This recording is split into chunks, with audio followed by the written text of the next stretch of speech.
selama ini kalau ada di antara kita yang berpikir bahwasanya sedekah itu adalah yang butuh pengemisnya atau orang yang sedang kita berikan dan kita tidak butuh, maka ini persepsi yang keliru. Dalam syariat Islam justru terbalik.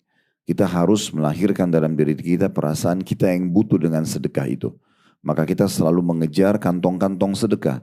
Apakah kita yang jemput bola menuju ke rumah anak yatim, ke yayasan sosial, ke tetangga yang butuh, ke kerabat yang sedang membutuhkan.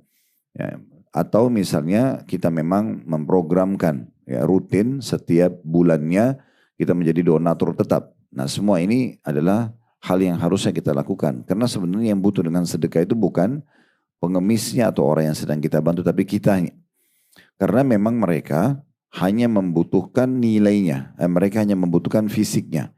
Misal saya sudah kasih contoh pada pertemuan kita yang lalu, kalau seandainya kita memberikan bantuan Rp1.000.000 misalnya kepada seseorang, maka dia mungkin menghabiskan uang itu untuk kebutuhan dia, bayar utang, beli makanan, kebutuhan anaknya misalnya. Tetapi kita sendiri telah mendapatkan nilai 1 juta itu akan dibawa di timbangan amal kita. Dan memang harus melalui orang-orang seperti inilah yang kita berikan baru bisa memberatkan timbangan amal kita yang otomatis di akhirat membawa kita masuk ke dalam surga. Nah kembali saya ingatkan perkataan Asy-Syu'bi. Saya langsung saja masuk di halaman 6 di paragraf yang terakhirnya ya. Asy-Sya'bi ada juga yang mengatakan namanya Asy-Syu'bi, ini nama orang. Dia mengatakan barang siapa yang tidak memperlihatkan bahwa dirinya lebih butuh kepada ganjaran sedekah daripada orang fakir yang butuh kepada sedekah tersebut, maka ia telah membatalkan sedekahnya dan telah memukul wajahnya sendiri dengan sedekah itu. Jadi di perkataan Asy-Syu'bi ini memberikan kepada kita satu hal yang harus kita fahami, kalau yang butuh sedekah itu adalah kita, bukan orang yang kita beri. Karena orang yang beri hanya menerima fisiknya, habis dia pakai.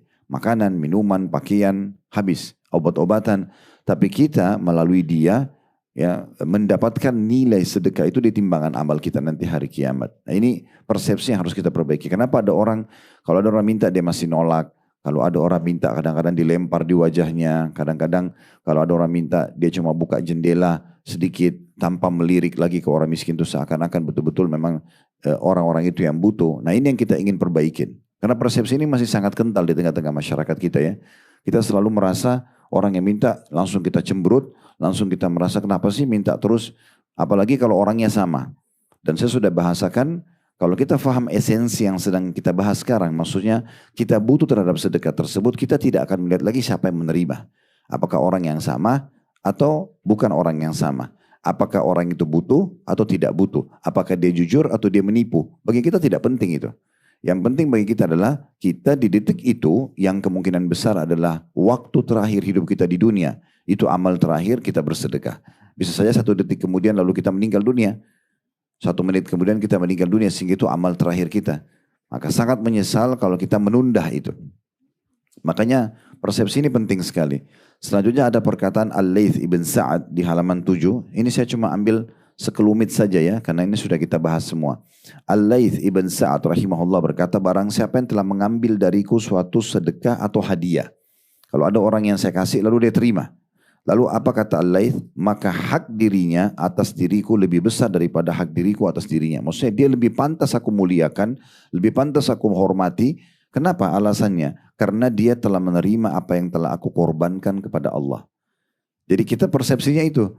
Kalau ada orang miskin yang ambil atau ada kerabat yang menerima bantuan kita, berarti sebenarnya dia telah menerima apa yang kita korbankan untuk Allah. Harus melalui dia baru dibawa ke timbangan amal kita. Maka persepsi ini harus betul-betul tertanam. Saya yakin kalau kita sepakat dengan persepsi ini Bapak Ibu sekalian, rahimakumullah, kita tidak akan pernah menolak siapa yang minta. Kita juga tidak perlu lagi mengetahui orang ini terulang dia lagi atau bukan. Dia jujur atau tidak jujur. Karena esensi kita sedekah yang kita keluarkan. Ini yang saya keluarkan handphone, yang saya keluarkan uang, yang saya keluarkan makanan, dibawa ke timbangan amal. Dan harus melalui orang-orang ini. Tidak usah lagi lihat orang ini jujur atau bohong. Itu bukan urusan kita. Kecuali jelas kita tahu dia ahli maksiat.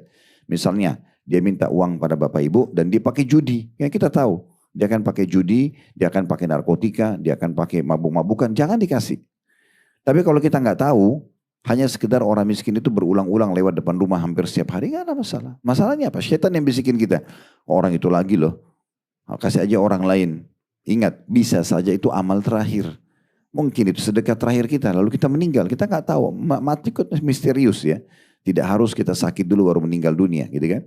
Dan yang penting adalah persepsi kita yang tadi saya bilang, saya ulangi selalu ini karena ini penting sekali. Kalau Bapak Ibu amalkan persepsi ini saja, walaupun buku ini belum selesai kita bahas sudah cukup. Karena memang ini yang harus kita tanamkan. Kita lebih butuh dengan sedekah itu daripada penerimanya. Ya. Makanya dia bilang di sini sekali lagi, Allah barang siapa yang telah mengambil dariku suatu sedekah atau hadiah, maka hak dirinya atas diriku lebih besar daripada hak diriku atas dirinya. Karena dia telah menerima apa yang telah aku korbankan kepada Allah. Di bawahnya ada perkataan Al-Fudail bin Iyad juga mirip dengan itu. Dikatakan waktu beliau sudah bagi-bagi sedekahnya diambil oleh orang, dia bilang begini. Mereka, dia tunjuk orang-orang yang sudah mengambil sedekahnya itu, membawa perbekalan-perbekalan kami menuju akhirat tanpa upah sedikit pun. Kan selama ini kalau kita tanamkan dalam benak kita, kita memberikan orang berarti dia dapat manfaat, seakan-akan dapat upah, ini keliru. Sebenarnya mereka tidak dapat upah karena itu habis dipakai sama dia. Tapi nilai uang yang 1 juta rupiah tadi yang kita kasih itu akan dibawa ke timbangan amal. Kita tanpa upah sebenarnya karena tidak dikurangi. Andai saja begini Bapak Ibu sekalian, kita bersedekah 1 juta rupiah. Dalam hitungannya misalnya 500 ribu akan dipakai oleh orang tersebut, 500 ribu aja yang akan dicatat di timbangan amal kita. Mungkin berarti terbagi 2. Masalahnya bukan begitu. 1 juta yang kita kasih dia pakai makan atau minum, tapi 1 juta itu dibawa ke timbangan amal nilainya sama. Bahkan dilipat gandakan menjadi 10 kali lipat dan kelipatan yang banyak. Ini sudah pernah kita jelaskan itu ya. Jadi kalau mau cari investasi terbaik adalah sedekah. Itu investasi terbaik. Saya ulangi, Fudail bin Iyad pada saat melihat orang-orang menerima sedekah beliau menunjuk sambil mengatakan mereka orang-orang itu telah membawa perbekalan-perbekalan kita menuju akhirat tanpa upah sedikit pun hingga mereka yang meletakkannya di atas timbangan amal di hadapan Allah hari kiamat. Jelas sampai sini Bu ya, Bapak sekalian. Baik, selanjutnya juga statement yang menarik dari Ali bin Abi Thalib. Ini penting sekali untuk digarisbawahi karena kadang-kadang ada orang begitu diuji oleh Allah di hartanya, misalnya orang utang tidak bayar, atau dia investasi dia bangkrut, ya, atau ada orang yang menipu dia nggak bisa terima. Padahal sebenarnya itu bagian rangkaian daripada ujian rezeki itu sendiri. Nah, garis bawahi poin penting ya, saya akan baca. Ali bin Abi Thalib berkata, barang siapa yang telah diberikan suatu harta oleh Allah, diberikan kelebihan harta, maka hendaklah ia menyambung kekerabatan dengannya. Jangan lupa kerabat-kerabat terdekat kita selalu bantu, dimulai dari orang tua, dan tidak harus mereka minta ya, sering memberi tanpa orang minta itu puncak sedekah. Kalau orang minta baru dikasih ini standar, tapi kalau orang tidak minta lalu kita kasih, kita kirimin makanan, kirimin pakaian, bahkan orang yang sudah kaya pun boleh kita sedekah kepadanya. Seperti orang tua kita sudah kaya, kita beliin mobil baru, kita beliin rumah baru, beliin pakaian baru, itu boleh saja, gitu kan? Bahkan itu puncak dari sedekah karena tanpa orang minta kita sudah kasih. Jadi harus menyambung kekerabatan dengannya. Kemudian memperindah jamuan tamunya.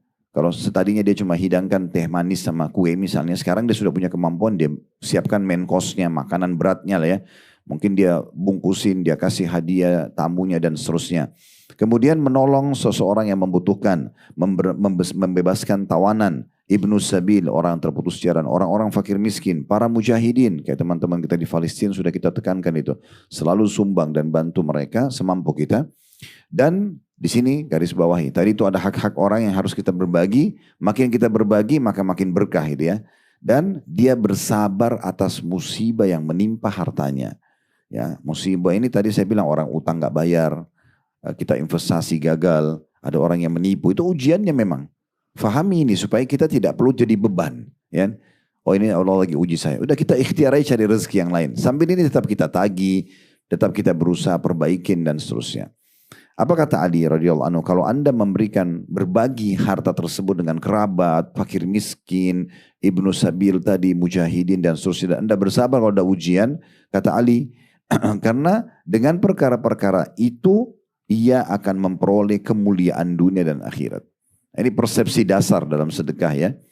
Jadi sekali lagi poin pertama, fahami baik-baik yang butuh sedekah adalah kita dan bukan penerima. Ya. Dan yang kedua, kita harus berbagi sedekah itu agar demi mendapatkan kemuliaan dunia akhirat dan bersabar atas ujiannya. Nah ini poin penting ya.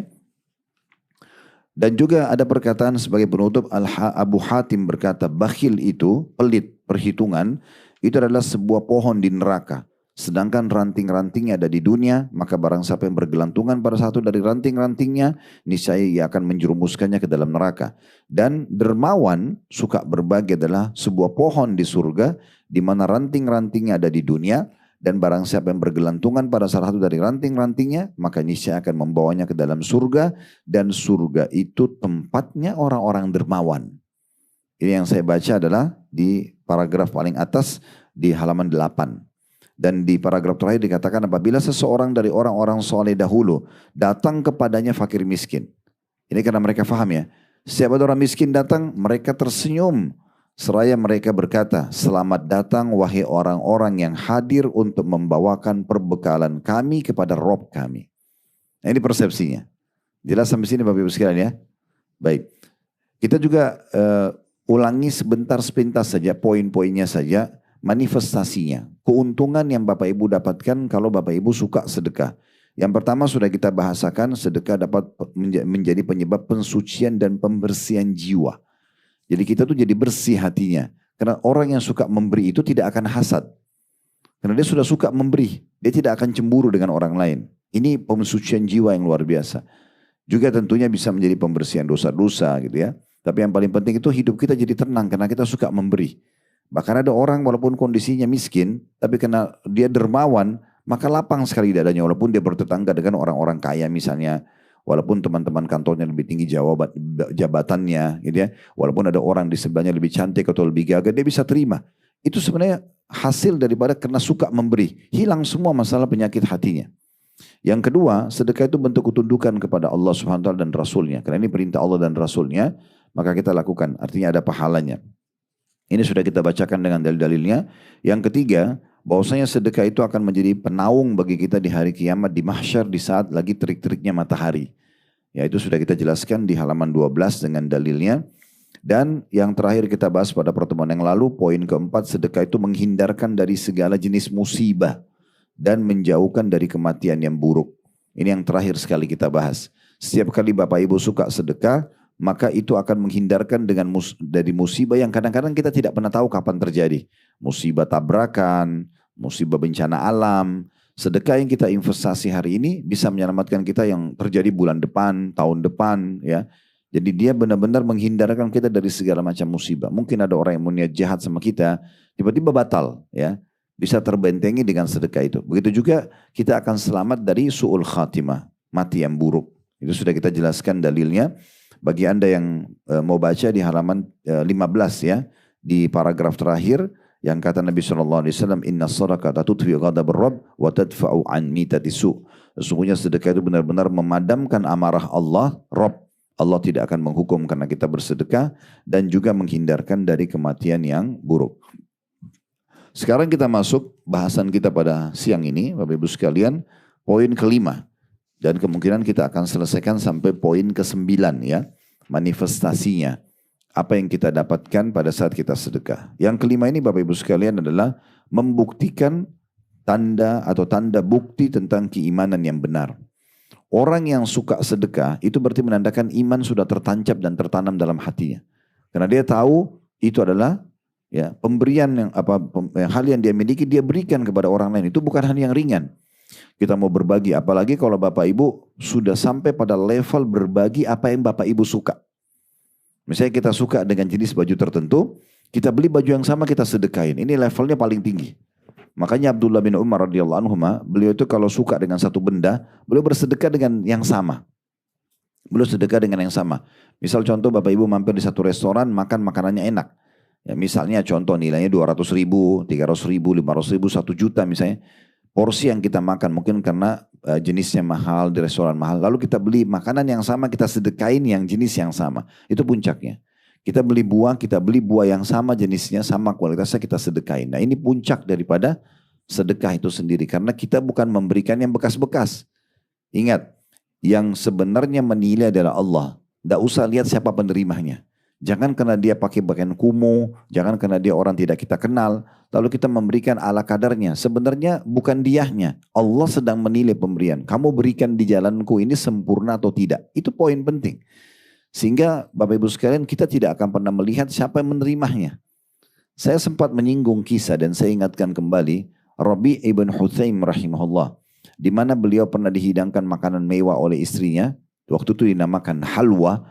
Bahannya mahal, buatnya susah. Biasanya dimakan hanya oleh para raja.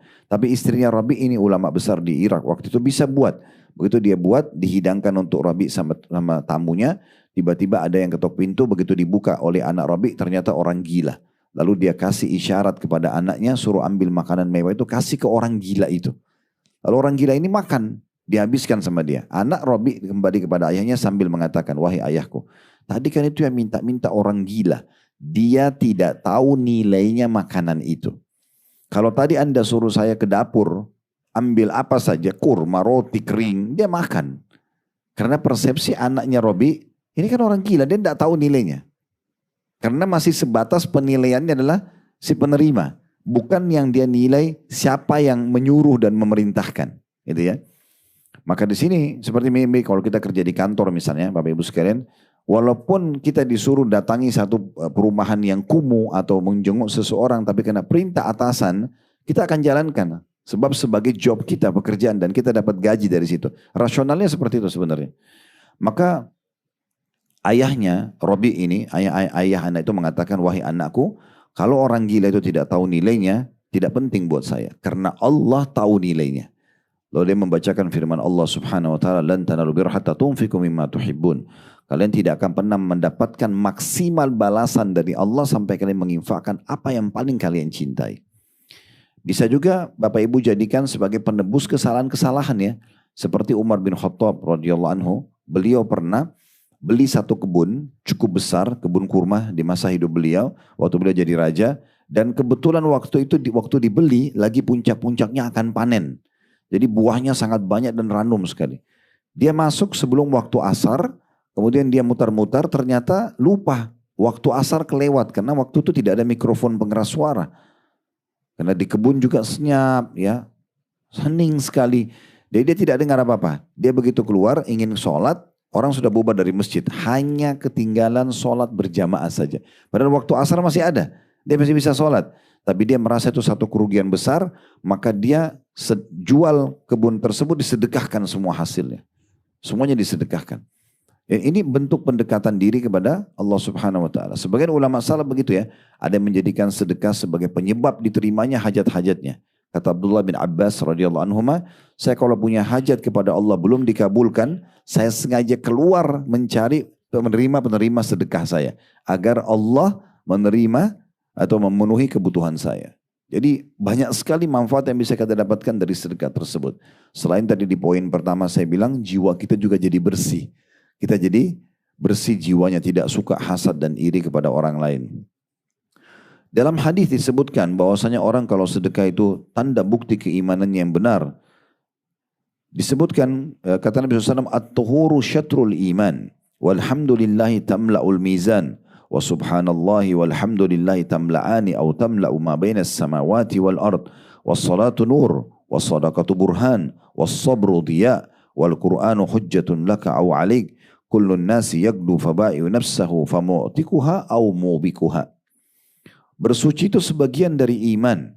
Maksudnya kalau Bapak Ibu cebok, mandi, itu bagian daripada iman. Tapi diniatkan memang karena perintah agama. Kalau ada orang cebok hanya sekedar saya nggak mau jijik, itu nggak ada pahalanya. Tapi kalau dia niat karena ini Allah yang perintahkan kita bersuci, karena ada setetes saja air kencing atau air seni, atau sedikit tinja, maka itu tidak akan sah sholatnya misalnya. Itu dia niatkan karena agama. Dia mandi juga bukan hanya sekedar menyegarkan badan. Karena kalau hanya sekedar menyegarkan badan atau menghilangkan gerah, itu berarti mubah, tidak berpahala. Tapi kalau diniatkan memberikan hak jasad, bisa menjadi pahala, gitu kan? Nah begitu juga dengan hal-hal lainnya. Sama dengan wudu bukan hanya sekedar karena teman saya suruh atau orang tua saya, tapi memang ini perintah Allah dan Rasulnya. Maka itu berarti sebagian dari iman, artinya ada pahalanya. Kemudian orang yang suka mengucapkan Alhamdulillah akan memenuhi timbangan. Ya, bersyukur. Tadi sudah kita singgung di awal pembukaan kita. Selalu alhamdulillah, alhamdulillah, alhamdulillah. Level manusia itu ada 3. Level yang paling rendah tidak pernah bersyukur. Semua hidupnya keluh kesah. Mungkin Bapak Ibu pernah ketemu orang, dari pertama ketemu semua dikeluhkan. Ya suaminya, ya istrinya, ya pembantunya, ya rumahnya, tidak ada yang benar. Semuanya tidak baik. Ini kufur nikmat namanya. Padahal terlalu banyak nikmat Allah pada diri dia. Gitu kan? Kemudian yang kedua yang standar, kalau ada nikmat dia bersyukur, kalau ada ujian dia bersabar. Ini standar. Ada nikmat dia bersyukur, ada ujian dia bersabar. Tapi yang level tertingginya, ya, ini yang premiumnya itu ya. Orang-orang yang terbaiknya adalah kalau dia diberikan nikmat dia bersyukur, diberikan ujian dia masih bisa bersyukur. Makanya Nabi Muhammad SAW, karena dia selalu bersangka baik dengan Allah, maka beliau kalau ada nikmat mengatakan alhamdulillahilladzi bi ni'matihi tatimmus shalihat. Segala puji dan puja kehadirat Allah yang semua kebaikan tersempurnakan dengan izinnya. Kalau ada ujian, beliau juga masih bilang alhamdulillahi ala kulli hal. Segala puji dan puja kehadirat Allah dalam setiap keadaan. Jadi tetap disyukuri. Dia tetap bersangka baik, ujian itu pun adalah baik dari Allah Subhanahu wa taala. Jadi sering mengucapkan alhamdulillah itu akan memberatkan timbangan. Kalau Bapak Ibu tambah lagi dengan subhanallah, digabung dengan alhamdulillah, maha suci Allah dan segala puji bagi Allah, memenuhi antara langit dan bumi. Maksudnya pahalanya sangat banyak. Kemudian sholat itu cahaya. Bisa bermakna cahaya kehidupan, bisa bermakna memang orang-orang yang sholat itu terlihat cahaya di wajahnya. Karena dua-duanya ada pendapat ulama ya. Makanya orang yang biasa sholat malam, orang yang selalu menjaga sholat 5 waktu tepat waktu ya. Dia jaga ibadah-ibadahnya, sholat duha sekali. Ini terlihat sekali walaupun dia maaf mungkin kulitnya gelap, tapi terlihat orang nyaman diinteraksi sama dia. Ya, karena memang ada cahaya yang Allah berikan di wajahnya. Itu salah satu penjelasan ulama berhubungan dengan sholat itu cahaya. Kemudian selanjutnya sedekah itu bukti yang nyata. Ini jadi saksi bahasan kita. Yang pegang buku bisa digarisbawahi. Sedekah adalah bukti yang nyata. Maksudnya bukti yang nyata terhadap keimanan. Karena orang kalau tidak punya iman tidak mungkin dia mau mengeluarkan apa yang dia sukai gitu ya. Selanjutnya sabar itu pelita. Maksudnya pelita hidup bisa memandu kita untuk melalui kehidupan ini. Sebagaimana Umar berkata radhiyallahu anhu, kalau seandainya syukur dan sedekah itu adalah 2 hewan tunggangan, 2 unta untuk saya pakai, maka saya tidak peduli yang mana saya tunggangi. Syukur dan sabar gitu ya. Sabar itu pelita hidup. Karena memang tidak mungkin kita dapat pahala sabar, tidak mungkin kita dapat pahala dari ujian kecuali kita bersabar. Sedangkan Al-Quran selanjutnya itu adalah hujjah untuk memberimu pahala apabila kamu mengamalkan dan hujjah untuk menghukummu apabila kamu tidak mengamalkannya. Jadi Bapak Ibu jangan selalu anggap remeh Al-Quran ya. Seakan-akan yang penting saya sudah baca. Atau saya sudah tahu Al-Quran itu adalah pedoman umat Islam. Tapi kita tidak pernah peduli dengan dia. Tidak pernah mengamalkan, tidak pernah mentadabburi isinya. Nah ini bisa berbahaya. Al-Quran bisa menolong kita kalau kita baca dan mengamalkan isinya. Tapi dia bisa membuat masalah buat kita, tanda kutip di sini kalau kita justru mengabaikannya. Tidak mengamalkan, tidak mau tahu isinya, tidak mau tahu bacaannya. Sementara itu adalah perkataan kita dengan atau perkataan Allah SWT kepada kita. Satu-satunya kitab Allah di muka bumi yang terjaga dan suci, yang Allah berbicara langsung dengan kita adalah Al-Quran. Itu adalah Al-Quran, maka orang harus selalu meluangkan untuk membacanya. Ini ada bahasan sendiri tentunya, tapi di sini karena disebutkan kami paparkan. Kemudian dikatakan setiap manusia berusaha untuk menjual dirinya, maksudnya menyelamatkannya. Di antara mereka ada yang membebaskannya dengan kebaikan dan ada yang menghancurkannya dengan dosa dan kemaksiatan. Artinya setiap hari ini kita melalui waktu-waktu ini kan akan habis nanti di saat ajal datang ya. Maka ada orang yang menyelamatkan dirinya dengan sibuk dengan amal soleh, sholat, puasa, zakat dan seterusnya sedekah ini. Dan ada juga orang yang membinasakan karena waktu yang berlalu dari kemaksiatan kalau tidak taubat akan dihukum. Itu maknanya. Tapi saksi bahasan kita adalah as-sadaqatu dia. Sedekah itu adalah bukti daripada as-sadaqatu burhan, maaf. Sedekah itu adalah bukti yang nyata tentang keimanan seseorang. Imam An-Nawawi rahimahullah berkata di paragraf selanjutnya di halaman 17 dengan maksud mengartikan dari burhan, bukti nyata. Dan akan dikatakan was-sadaqatu burhan. Sedekah itu adalah burhan. Beliau mengatakan bahwa sedekah itu hujjah, argumentasi dan dalil atas keimanan pelakunya. Karena seorang munafik tidak mau melakukannya. Karena ia tidak meyakini balasannya. Lalu barang siapa yang bersedekah, maka dapat diambil sebagai bukti kebenaran imannya. Nabi SAW bersabda, sedekah burhan, sedekah itu adalah bukti yang nyata atas iman. Ini menunjukkan bahwa sedekah adalah suatu perkara akidah yang penting yang merupakan keyakinan seorang muslim. Dan bukan hanya sebatas jumlah harta yang diberikan oleh pelaku sedekah tersebut sebagai suatu tindakan baik kepada penerima sedekah dan memenuhi kebutuhannya yang mendesak. Sekarang kita masuk ke manifestasi atau yang Bapak Ibu dapatkan yang keenam. Kalau kita suka bersedekah, ya, kita merasa itu adalah kebutuhan kita. Sedekah sebagai tebusan bagi seseorang muslim dari belenggunya. Ya. Disebutkan belenggu seorang muslim adalah semua dosa dan kemaksiatan dirinya. Karena orang kalau buat dosa, dia seperti terbelenggu dengan dosanya. Tidak ada orang buat dosa lalu tenang tidur. Tidak ada orang buat dosa kemudian dia tenang berinteraksi setiap hari. Kalau Bapak Ibu merasa ketentraman jiwa jalan sana sini berinteraksi sama orang itu karena Bapak Ibu tidak ada beban dosa. Nah sedekah itu bisa menjadi penyebab lapangnya dada. Kalau misalnya kita tobat dari satu kesalahan lalu kita ikutkan dengan sedekah itu sangat cepat untuk bisa membuat kita kembali ceria lagi, kembali semangat lagi ya. Dikatakan begitu, belenggu seorang muslim adalah semua dosa dan kemaksiatan dirinya. Dan betapa banyak kita dibelenggu oleh dosa dan maksiat. Dan seorang muslim sangat membutuhkan seseorang yang melepaskannya dari belenggu tersebut. Dan di antara sebab-sebab yang membantu, ya, yang dapat membantu, ini agak terlibat ya, yang membantu hal tersebut adalah sedekah. Sebagaimana yang telah ada dalam hadis Nabi SAW yang mengabarkan tentang Nabi Yahya alaihi salatu wassalam. Nabi Yahya nabinya Bani Israel ya, sepupunya Nabi Isa. Nabi Yahya sama Nabi Isa satu lokasi dakwah dan satu kaum. Jadi Bani Israel itu didakwahi oleh dua orang yang berdekatan sepupu, Nabi Isa dan Nabi Yahya. Nah, Nabi Yahya ini pernah diperintahkan oleh Allah Subhanahu wa taala untuk menyampaikan wahyu. Namun dia terlambat menyampaikan, lalu Allah menurunkan Jibril seraya mengingatkan Isa alaihissalam dan berkata, wahai Isa sampaikan dan ingatkan Yahya agar segera menyampaikan wahyu tersebut. Kalau tidak kamu yang sampaikan. Maka Nabi Isa pun mendatangi sepupunya Nabi Yahya sambil mengatakan, Jibril telah datang mengingatkanku agar mengingatkan kamu pesan yang turun kepadamu beberapa waktu lalu harus segera kamu sampaikan. Kalau tidak saya akan sampaikan. Maka Nabi Yahya lalu mengatakan saya akan sampaikan. Lalu dikumpulkanlah Bani Israel. Pada saat itu entah bagaimana Allah Subhanahu wa taala menyampaikan suara Nabi Yahya, tapi Masjid Al-Aqsa itu dipenuhi oleh Bani Israel. Kurang lebih luasnya sekitar 14.000 meter ya. 1,4 hektar kurang lebih luasnya. Dan itu dipenuhi oleh Bani Israel. Di semua sisi Masjid Aqsa itu. Baru Nabi Yahya alaihissalam menyampaikan. Pesannya panjang sekali. Tentang masalah sholat, tentang masalah ini. Dan itu salah satunya adalah potongan ini. Dan beliau mengatakan, wa amurukum bis sadaqah.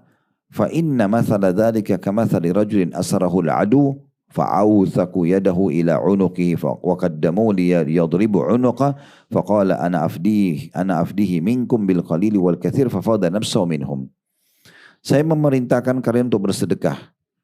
Karena yang demikian itu maksudnya bersedekah adalah seperti seseorang yang ditawan oleh musuh dan mereka mengikat erat tangannya pada lehernya lalu mereka menghadapkannya untuk memenggal lehernya. Kemudian dia berkata, saya atau aku menebus perkara ini dari kalian dengan hartaku yang sedikit dan yang banyak hingga akhirnya ia menebus dirinya dari mereka. Maksudnya kita ini kalau buat dosa berarti setiap Bapak Ibu buat dosa, semoga Allah selamatkan ya, kita seperti tidak sadar sedang ada satu belenggu yang akan mengikat kita ya, yang membuat kita siap untuk dihukum oleh Allah.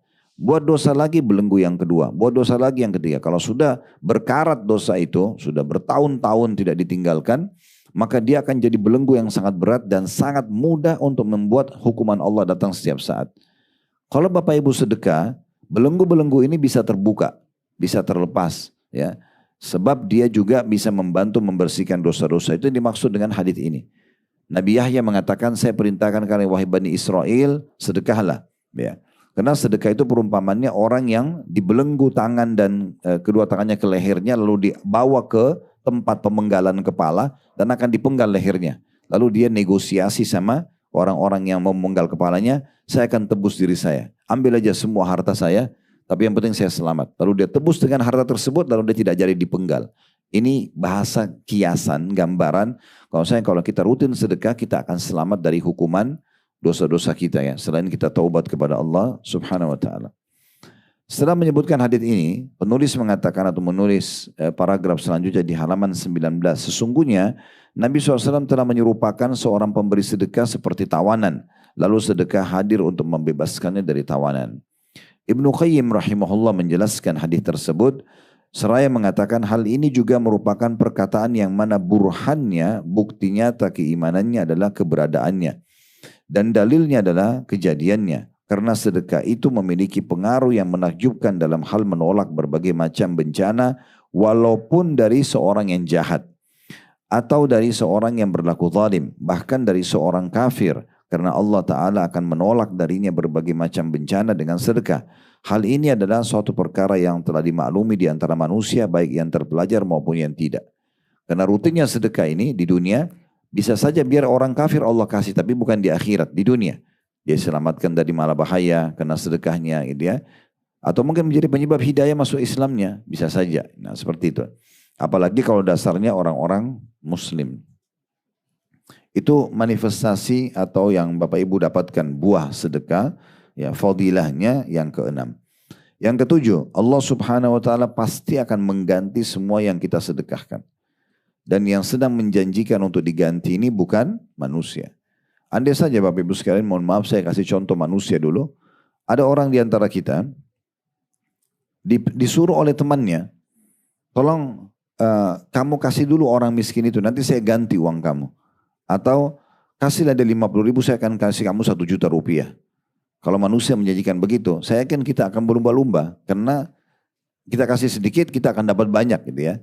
Atau kita akan diganti. Atau kita yakin orang itu pasti akan menggantikan buat kita misalnya. Saya yakin kita tidak akan pernah ragu untuk ya bersedekah gitu ya. Nah disinilah poinnya. Allah Subhanahu wa ta'ala yang maha kaya, yang menciptakan alam semesta ini, yang menciptakan diri kita, yang mensyariatkan sedekah dan menjanjikan akan dibalas, memang menjanjikan pasti diganti. Tidak ada yang Bapak Ibu keluarkan sedekah ikhlas karena Allah sedikit atau banyak kecuali pasti diganti. Oleh karena itu tidak usah perhitungan buat diri kita, perhitungan buat kerabat kita, perhitungan buat orang-orang miskin kita kasih, perhitungan buat masjid dan pesantren, kasih saja. Ini investasi terbaik karena Sang Maharaja yang sebenarnya Allah menjanjikan akan menggantikan. Allah berfirman dan kekal ya dalam Al-Quran surah Saba surah nomor 34 ayat 39.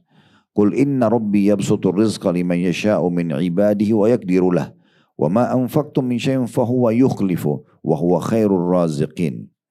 Katakan hai Muhammad, sebar luaskan ini, sampaikan kepada semua manusia. Sesungguhnya Tuhanku melapangkan rezeki bagi siapa yang dikehendakinya di antara hamba-hambanya dan menyempitkan bagi siapa yang dikehendakinya. Kalau mau lapang rezekinya, minta kepada Allah. Karena yang melapangkan hanya Allah. Dan kalaupun Allah menyempitkan karena orang itu ya, mau diuji oleh Allah atau karena kemaksiatannya misalnya, maka juga Allah punya hak untuk menyempitkannya. Dan barang siapa atau barang apa saja yang kamu nafkahkan, sedekahkan, maka Allah akan menggantinya. Ini jadi saksi bahasan kita ya. Dan dialah sebaik-baik pemberi rezeki.